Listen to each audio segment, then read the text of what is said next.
Everybody, welcome back to another episode of FSi DFS Fantasy Baseball Picks. I'm host Mike Roar 31. We have a pretty decent size slate here, 14 game slate. So those of you who watch the channel regularly and watch my NASCAR videos, just want to let you know that tonight is a race at Daytona for Xfinity. The qualifying and the race lock are like a couple hours apart, so don't know if I'll get a video out. So check the channel for shorts. Maybe I'll bang one of those quickly out, but pretty much the general ground rules are is play light. It's a NASCAR is a high variant sport, and this racetrack is even more high variant. Play cars that are good that start towards the back. Definitely Charlie 20 on down, and leave salary on the table. So those are the words of wisdom for that. So let's get into this huge 14 game slate. We're just going to cross a lot of things off here because it's just a big slate, and I just don't want to over stimulate you with too much data. So first game, Houston and Baltimore, Hunter Brown and Cade Povich. I don't think either pitcher's in play here. It's a rough matchup for Brown, even though he's been good, and Povich against Houston. No. So I think both these teams are GPP teams if you want to stack them, but I don't think you really want to take any one-offs here. Colorado and Yankees going to Yankee Stadium, wind blowing out 6 miles per hour. By the way, no weather concerns anywhere, which is amazing on a 14 game slate. 77 degrees, so good hitting weather here. Kyle Freeland not touching. Carlos Rodon has been rough, but this matchup against the um, Rockies is a good one, so I think he'll be pretty popular tonight. If people are trying to pay down a little bit and get a little bit of savings from Chris Sale, who's going to be the top pitcher on the slate. Not touching Freeland. Rockies would just be a contrarian stack, as Rodon should have some ownership. And the Yankees are, again, Yankees and KC have been the top stacks on the slate quite a few times recently. Just been hitting well, really good matchups. It's kind of like those artists like Taylor Swift, Beyonce, Lady Gaga to release an album, and you've got 2 or 3 songs in the top 10 consistently over and over and over again. So these hit after hit after hit. They're doing really well. Aaron Judge is cooking right now. Torres leading off is better. Soder lefty and lefty and 5 Stanton. Jazz comes back into the lineup. I don't know if I'd play him lefty and lefty at 5.3. But or like, with his first game back, I want to kind of wait, see there. But it does add a little bit more protection to the lineup too, and lengthens it. Trevino at catcher is decent, and if you want to take a shot on Volpe, if he um, returns to his early season form, that'd be great. But I'm not touching him. Angels and Blue Jays. Panovich and Bassett, not touching the Angels pitcher at all. Toronto has been cooking also recently. They have 5.21 total and deserve it. Bassett on the other side has been better recently, and Moniak might be out of the lineup. The Angels just are just like really banged up, and they're not who they were at the beginning of the year. Like I said, I used to play them every single day. They're a little engine that could, but they have fallen off the tracks right now. So Bassett, I think, is in play in the medium range or the 8K range. That's how I kind of broke it up. Is like above 8K was the high salary, medium was all 8K guys, and cheap is 7, 9 and below. So Toronto Bats, love them. Springer's been hot. Varshall has been good. Vlad's been solid. Horwitz has been hitting with power. Kirk had a home run 3 games ago, and then yesterday. I think he had still had like 14 DK points doing other things while hitting home runs. Wagner's been decent. Clement had a home run 2 days ago. So I think you can stack anybody here. They've just really come together. It's sad because they're in the bottom of the AL East and probably won't make the playoffs this season, but they've got if they can keep the team together, maybe put a couple more pieces together, I think they'll be solid in AL East next year. Arizona Diamondbacks and Boston Red Sox, Ryan Nelson and Brian Bello. Both these pitchers have been better recently, so I think you can keep them in play versus probably not Bello, probably 150 max. Nelson maybe in the cheap range because he's $1,000 less. but I do like the bats. Arizona makes a really cheap stack here. Besides Carroll, like everybody else is in the 4K range here, and Bello has struggles, and the wind is blowing out in Boston too, so that helps. Only 6 miles per hour, but it's still 77 degrees should be decent hitting weather in a decent hitting park. So McCarthy, Jock Peterson, Bell, um, Evan Smith has been called up. The catcher De Castillo is moving up in price just because his production's been there. So lots of nice cheap pieces for Arizona and Boston also against the lefties here. Duran, Abreu, Casas, Devers, Yoshida. Uh, there's your five right there. If Hamilton moves up, then that's fine too. Texas and the Guardians are not touching anything this game. Evaldi and B are definitely decent pitchers in a 9K range. If you want to throw them in your 150 max, I get it. And the same thing with the bats. I would stack them. I wouldn't take one offs. Moving on, this game only is a 7.5 total. Don't like the matchup for either one. There's not a lot of strikeouts in this. K upside for the pitchers, and the offenses can definitely put up some runs. So I'm not. I think the total might be low. I don't think it's going to be the pitching matchup. So if you're betting, I might go over the 7.5. But again, moving on from that game. Cubs and Marlins, Kyle Hendricks and Max Meyer. Kyle Hendricks, no, he's got a 6 ARA, has 0K upside. Max Meyer on the other side, there are some Ks in the Cubs lineup, so I think you can consider him in 150 max, but at 7.4, I'd rather go down into 6K range. There's a lot better pitchers down there, point per dollar. Cubs would be a GPP stack against Myers and the Miami bullpen. And sorry, I'll move that over a little bit so you can see the bullpens. Miami bullpen, third worst one out there. So definitely something you can target. And GPPs and the Marlins, I think, are definitely make a cheap stack besides Berger, who's just been absolutely fire recently at 5.2. The rest of the team is in the 3K range besides the two guys at the top, so very stackable there. Nationals and Braves, Gore and Sale. Gore started out the season really good. He was a really nice piece that they got in the Soto trade, but he has just struggled recently. Atlanta is way watered down, so maybe this is a good get right spot for him. A large slate if you want to sprinkle him in a couple of GPP lineups. If you're doing 150 max, I would say 5% or less. Chris Sale's definitely be the top pitcher on the slate here. I will play one Washington stack against Sale because it's baseball. Anything can happen. Any great pitcher can have a bad night, and Washington is not necessarily an anemic offense. So, Alex Call leading off, Abrams lefty and lefty. I don't know much about Andres Shapiro, but he's very cheap. I'd probably skip over him. I'd play Woods even lefty and Yepis.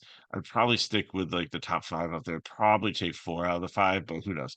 If you're doing it, you might as well just stack whoever is batting 1 through 5 here, or maybe a wraparound with Jacob Young, and then like I said, leave up Shapiro. Check his box score to see if he's been hitting well recently. I apologize. Just at 14 games late, I didn't have enough time to get into like a lot of this detail because I want to get this video out to you guys. Um, on the Atlanta side of it, I think you can definitely consider them as one of the top stacks. With Gore's struggle recently. So, but Washington has a really good bullpen behind him. Soler should be back. Merrifield's cheap, Ozuna, Laureano, Duvall, and I'd probably stay up there if you want. If Murphy hits higher up, or do I don't know, whoever those catcher Arcia is fine. As long as they up higher, I don't think I'd touch the ghost of Giro Urshela. He's just there as a pretty much a defensive replacement until Riley gets back. Philly and Kansas City Royals, Tijon Walker and Michael Wacha. Tijon Walker just coming back from the injured list. Not going to touch him. Probably when you get over 10 DK points. And Kansas City is a good offense. Will probably tear him up. Wacha on the other side has been in pretty good form recently, but is up against Philly. So in the medium range, probably in the 8K range, probably my least favorite pitcher. But again, I don't think you need to go there on this slate, even with Philly not performing up to their standards as much recently. Philadelphia bats, I think, are a top GPP stack here. Schwarber, Harper, Dot, and then probably maybe Baum and Turner if you were trying to go 5-man there. Maybe Marsh if he moves up. I like the lefty matchup there. And Waka, we'll see how this lineup comes up. Walker's been a little bit reverse splitsy, so I'm fine with there and Perez, but the lefties are fine. Massey, Pascotino, Melendez filling in there. St. Louis in Minnesota, Palante and Festa. Palante's been good recently, but Minnesota has just been a tough team. And they have a 4.51 total, so I'm not playing Palente here. Festa on the other side, I think you get some strikeouts. Like St. Louis has not been great recently, although Arenado has been hitting pretty well. Righty on righty, I don't know if I'd take him as a one-off here, but I'm not completely out on the St. Louis stack, but I think people will see how Festa's been doing recently in the case he's gotten and maybe play him. So I think St. Louis will be a leverage stack, and Minnesota is usually a cheap fill-in stack. Besides Lewis at 5-6, everybody else is 4-5 or less, and a lot of guys in the 3K range.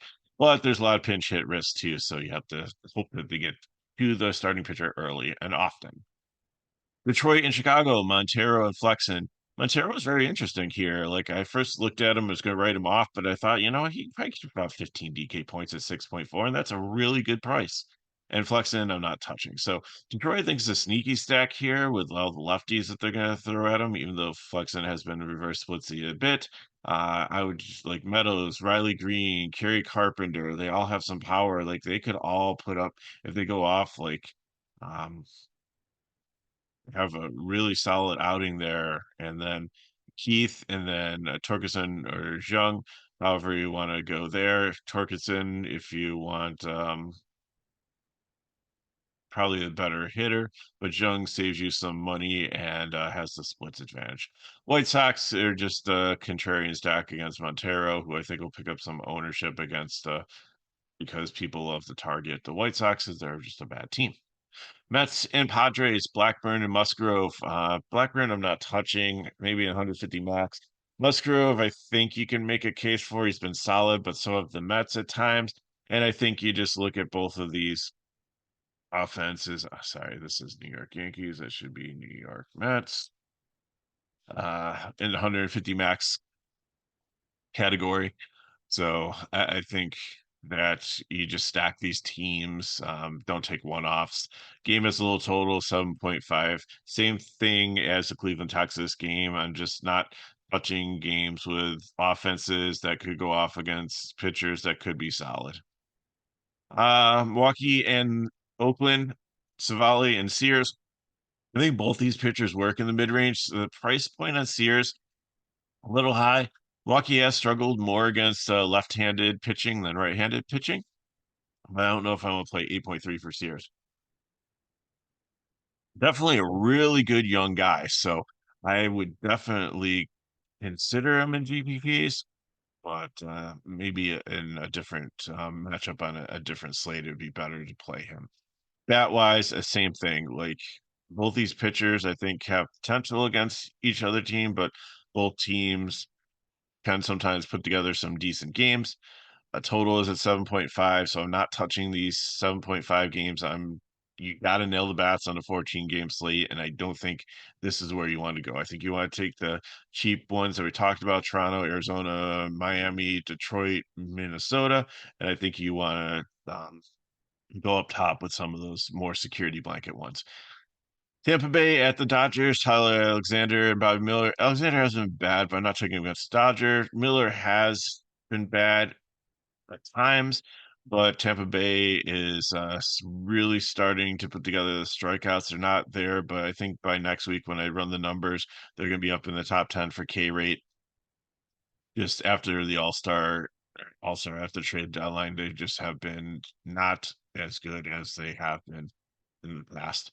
Tempe not touching 150 max, and then if you think Mo's gonna have an off night and you're mass multi entering maybe like one or two stacks in there, and then the Dodgers definitely you can play the usual suspects against Tyler Anderson. San Francisco and Seattle, Birdsong and Castillo. Birdsong, great K matchup here, and they do let him stay out there and pitch through some trouble if he's being effective and getting some Ks. So, and it's definitely a pitcher's park for him out there. And Castillo against the Giants, I think if you want to pivot off of like Sale and Rendon, he's definitely probably going to have pretty low ownership. So it's something that if you want to be a little contrarian, late night hammer in the pitching spot there, go for it. Bat wise, San Francisco, I think it looks like I completely missed them. They'd probably go in the 150 max out here with Tampa Bay.